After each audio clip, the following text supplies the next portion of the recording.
Okay, so today we're going to talk about worry and the effects of it. Um, there's actually good worry, if you can call it good, and that's being concerned. We don't worry from an absolute viewpoint because we know God's operating it all for the greater good. But from a relative viewpoint, we do have concerns in life, and those concerns can get massive if you pile it on. This is something that, as a believer, we need to avoid. It's good to be concerned about others. Good to have that, not worry, but concern about somebody else's welfare.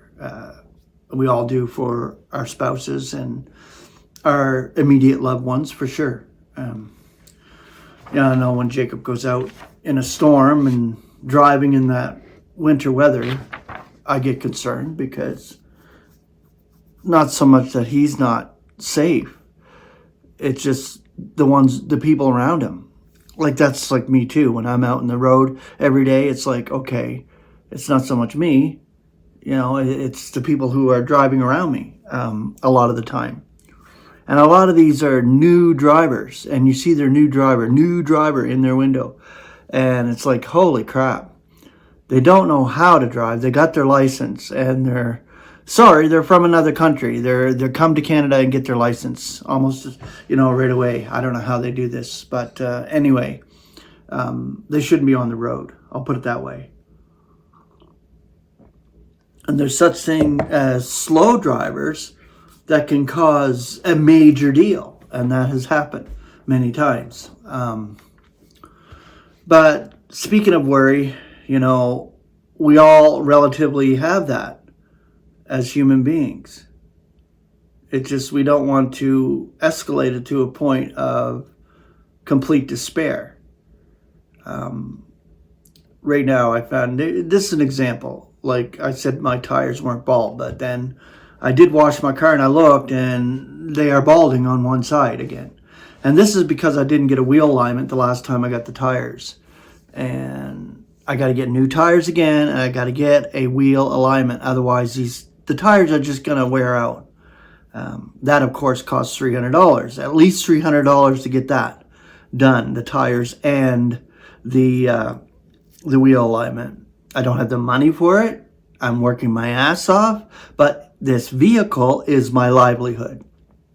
So if I don't get it done, the tires are just going to wear out completely, and I can't have that happen. The snow and the ice and stuff that's on the road doesn't help, when you're trying to get around. But anyway, that's just a concern that I have. It's not so much a worry. I know God will provide. Somehow I'll manage to get another set of tires and a wheel alignment. But it's just these things in life. It's an example of the things that we go through as humans and the needs that we have in this life that can concern us. I want to be safe on the road, so I need to do this. So just a part of life, part of what we go through as humans. And I don't want to ramble on here too much, but the word of the day is worry. And there is another word associated with that. Solicitous. I don't know how to say solicitous, I think it is called. But that's associated with the word worry here in these scriptures that I'm going to present. But here is the word. We'll go into the study here. Never mind my rambling. There's your Greek. And there's your English elements. Part, remind. Now, the concordant definition, about self or be solicitous about the welfare of others. So there you go. There's the good part of worry, when you can be concerned about others' welfare, or even among believers and among brethren. We're concerned for each other. We pray for each other constantly. So this is a good thing.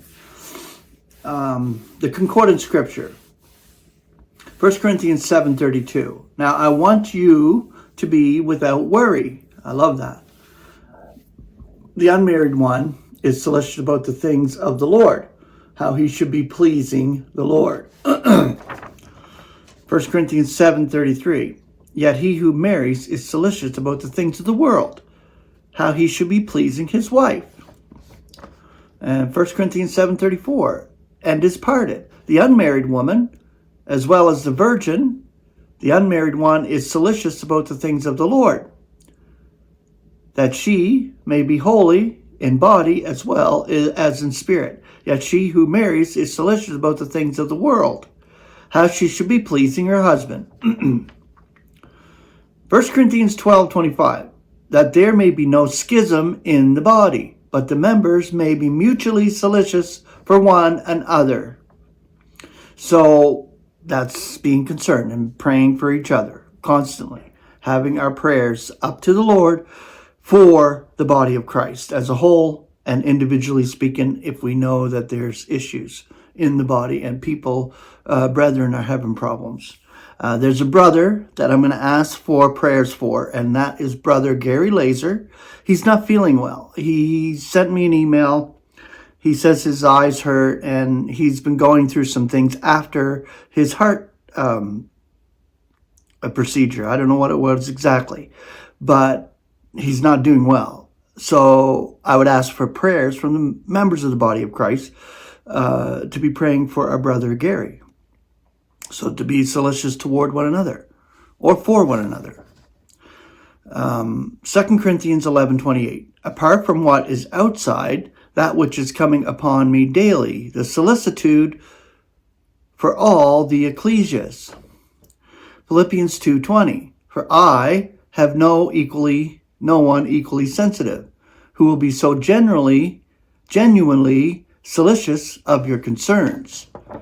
And the final one here, I love this one, Philippians 4:6. This is the best one ever. Do not worry about anything, but in everything, by prayer and petition with thanksgiving, let your requests be made known to God.